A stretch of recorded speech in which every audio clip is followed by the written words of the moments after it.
আকাশবাণী খবর পড়ছে প্রবীর ভট্টাচার্য। এখনকার বিশেষ বিশেষ খবর হল, ভারতের মহাকাশ গবেষণায় আবারও উল্লেখযোগ্য সাফল্য। স্পেস ডকিং পরীক্ষার পথে আরও এক ধাপ এগিয়েছে ইসরো।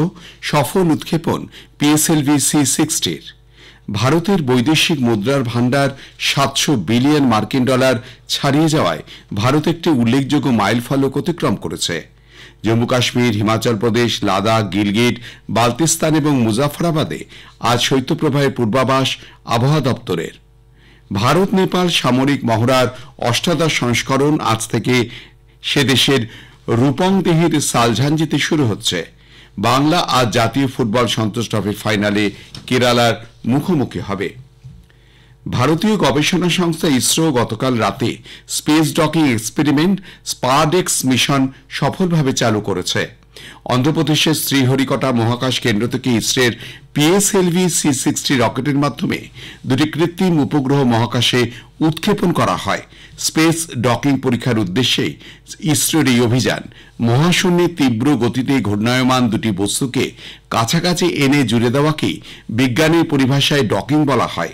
সেই কাজটাই করে চলেছে ইসরো। পরীক্ষা সফল হলে ফের ওই দুটি উপগ্রহকে আলাদা করা হবে। একে আনডকিং বলে চিহ্নিত করেছে মহাকাশ বিজ্ঞানীরা। উপগ্রহ দুটির একটি SGX-01, যার নাম দেওয়া হয়েছে চেজার, এবং অন্যটি হল SGX-02 টার্গেট।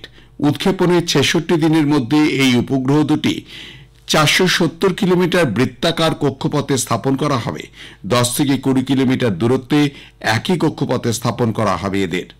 মার্কিন যুক্তরাষ্ট্র, রাশিয়া এবং চীনের পর ভারত হল চতুর্থ রাষ্ট্র যে মহাকাশে দুটি কৃত্রিম উপগ্রহের ডকিং আনডকিং অর্থাৎ যুক্ত এবং পৃথক হওয়ার পদ্ধতি সম্পন্ন করতে পারছে।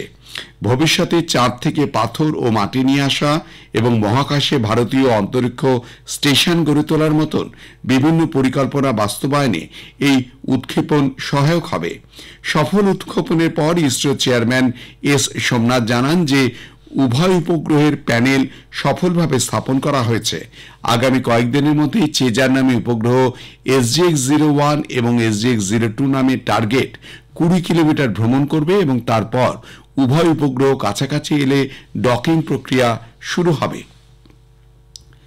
ভারতের বৈদেশিক মুদ্রার ভাণ্ডার 700 বিলিয়ন মার্কিন ডলার ছাড়িয়ে যাওয়ায় ভারত একটি উল্লেখযোগ্য মাইলফলক অতিক্রম করেছে। এর ফলে ভারতের অবস্থান বিশ্বের মধ্যে চতুর্থ। 2014 সাল থেকে 2024 সালের মধ্যে গত দশকে মোট প্রত্যক্ষ বিদেশি বিনিয়োগের পরিমাণ 709 বিলিয়ন মার্কিন ডলারেরও বেশি। আকাশবাণীর সংবাদদাতা জানিয়েছেন যে পরিকাঠামো, উদ্ভাবনী এবং অভ্যন্তরীণ বিশাল বাজার থাকায় 2014 সালে 71তম স্থান থেকে মাত্র 4 বছরের মধ্যে 2018-য় আন্তর্জাতিক প্রতিযোগিতামূলক সূচকে ভারত 39তম স্থানে উঠে আসে। প্রতিরক্ষা মন্ত্রক কালাভারী ডুবোজাহাজের জন্য 2,867 কোটি টাকা মূল্যের দুটি চুক্তি স্বাক্ষর করেছে।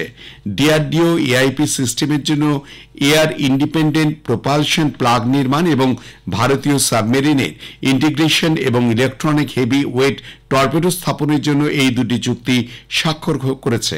নতুন দিল্লিতে প্রতিরক্ষা সচিব রাজেশ কুমার সিংয়ের উপস্থিতিতে উভয় চুক্তি স্বাক্ষরিত হয়। জম্মু কাশ্মীর, হিমাচল প্রদেশ, লাদাখ, গিলগিট, বাল্তিস্তান এবং মুজাফরাবাদে আজ শৈত্যপ্রবাহের পূর্বাভাস দিয়েছে আবহাওয়া দপ্তর। পশ্চিম উত্তরপ্রদেশ, হরিয়ানা এবং চণ্ডীগড়ও শৈত্যপ্রবাহের সম্ভাবনা। ওড়িশা, অসম, মেঘালয়, নাগাল্যান্ড, মণিপুর, মিজোরাম এবং ত্রিপুরার একাধিক স্থানে রাত এবং সকালের দিকে ঘন কুয়াশা থাকবে। মধ্য ও পূর্ব ভারতে আগামী 2-3 দিন সর্বনিম্ন তাপমাত্রা 2 থেকে 3 ডিগ্রি সেলসিয়াস কমতে পারে। আগামী 5 দিনে পশ্চিম ভারতে সর্বনিম্ন তাপমাত্রা 2 থেকে 4 ডিগ্রি সেলসিয়াস কমবে বলে জানিয়েছে আবহাওয়া বিভাগ।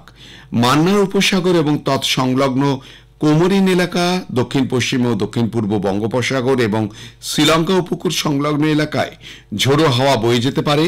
মৎস্যজীবীদের এই সময় সমুদ্রে যেতে নিষেধ করা হয়েছে। এদিকে দেশের বিভিন্ন প্রান্তে কুয়াশার কারণে দৃশ্যমানতা কম থাকায় ট্রেন চলাচলে প্রভাব পড়েছে। প্রয়াগরাজে আসন্ন মহাকুম্ভমেলা 2025-এর সময় রেলওয়ে 3000 বিশেষ ট্রেন চালাবে। এর মধ্যে 560টি ট্রেন রিং রেলে চলবে। উত্তরপ্রদেশের প্রয়াগরাজে 13 জানুয়ারি থেকে 26 ফেব্রুয়ারি পর্যন্ত মহাকুম্ভ অনুষ্ঠিত হবে। উত্তর মধ্য রেলওয়ের মহাপ্রবন্ধক উপেন্দ্রচন্দ্র যোশী সাংবাদিকদের বলেছেন যে প্রয়াগরাজে 9টি রেলওয়ে স্টেশনে মোট 560টি টিকিট পয়েন্ট তৈরি করা হচ্ছে।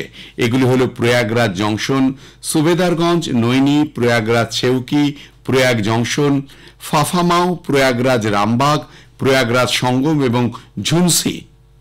তিনি জানান এই কাউন্টার থেকে প্রতিদিন প্রায় 10 লক্ষ টিকিট বিক্রয় করা যাবে। মহাকুম্ভ মেলাকে সামনে রেখে রেলওয়ে এখন 15 দিন আগেই রেলের টিকিট দেওয়ার সুবিধা শুরু করছে। শ্রী গুরু গোবিন্দ সিং এর 358তম জন্মবার্ষিকী উপলক্ষে আগামী 12 জানুয়ারি পর্যন্ত পাটনা সাহিব স্টেশনে 14 জোড়া এক্সপ্রেস ট্রেন 2 মিনিটের জন্য অস্থায়ীভাবে দাঁড় করানোর সিদ্ধান্ত নিয়েছে রেল কর্তৃপক্ষ। এই ট্রেনগুলির মধ্যে রয়েছে আসানসোল ছত্রপতি শিবাজী মহারাজ টার্মিনাস, আসানসোল সাপ্তাহিক express, Howrah Prayagraj Rambagh Howrah Bibhuti express, Shalimar Patna Shalimar Duronto express, Puri Patna Puri Baidyanath Dham express, Bhagalpur Surat Bhagalpur superfast express, Banka Rajendranagar terminal Banka intercity express, Kolkata Nangal dam Kolkata সাপ্তাহিক গুরুমুখী এক্সপ্রেস, হাওড়া নতুন Delhi Poorva express, Dhanbad Patna Dhanbad intercity express, Bhagalpur Ajmer Bhagalpur সাপ্তাহিক express, Bhagalpur Anand Vihar terminal, Bhagalpur Garib Rath express, Howrah Dehradun Howrah Upasana express, Kolkata Udaipur city Kolkata Ananya সাপ্তাহিক এক্সপ্রেস এবং গোড্ডা রাজেন্দ্রনগর টার্মিনাল গোড্ডা সাপ্তাহিক এক্সপ্রেস। পূর্ব রেল সূত্রে খবর জানা গেছে। খবর শুনছেন আকাশবাণী থেকে। আমাদের সংবাদ শোনা যাবে ইউটিউব চ্যানেল আকাশবাণী সংবাদ বাংলা, ফেসবুক ও ইনস্টাগ্রাম আকাশবাণী সংবাদ কলকাতা এবং এক্স হ্যান্ডেল এআইআর নিউজ কলকাতাতে। ভারত নেপাল সামরিক মহড়ার 8ম সংস্করণ আজ থেকে সে দেশের রূপং দেহির সালঝান্ডিতে শুরু হচ্ছে। সূর্যকিরণ নামে ব্যাটালিয়ন পর্যায়ের এই যৌথ সামরিক মহড়ায় বনাঞ্চলে যুদ্ধ, দুর্গম এলাকায় জঙ্গি মোকাবিলা, রাষ্ট্রসংঘ সনদ অনুযায়ী শান্তিরক্ষা মিশনের সূচনা, দুর্যোগ ব্যবস্থাপনা, ত্রাণ ও মানবিক সহায়তা, দক্ষতা বৃদ্ধি এবং পরিবেশ সুরক্ষার উপর গুরুত্ব দেওয়া হবে। 2 সপ্তাহব্যাপী এই প্রশিক্ষণে ভারতীয় সেনাবাহিনীর 11 গোর্খা রাইফেল এবং নেপালি সেনাবাহিনীর সিজং ব্যাটালিয়ন অংশ নেবে। দুদেশের মধ্যে বন্ধুত্বপূর্ণ সম্পর্ক বৃদ্ধি এবং সাংস্কৃতিক সম্পর্ক প্রসারিত করতে এই মহড়া বিশেষ সহায়ক হবে বলে মনে করা হচ্ছে।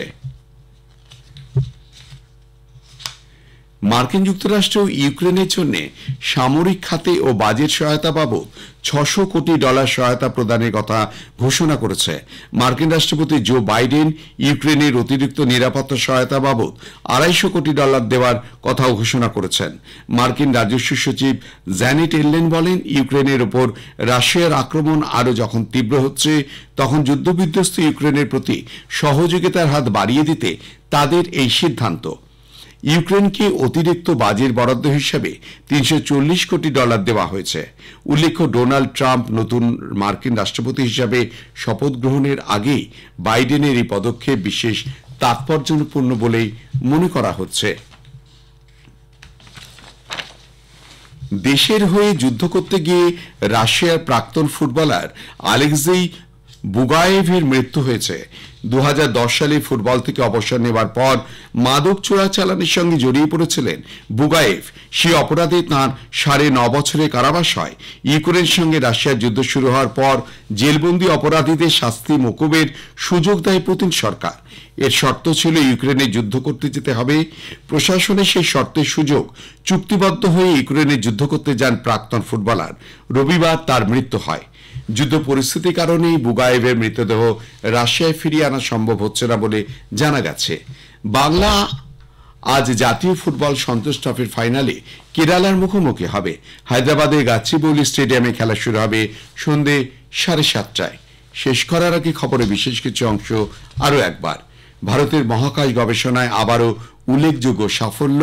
স্পেস ডকিং পরীক্ষার পথে আরও এক ধাপ এগিয়েছে ইসরো।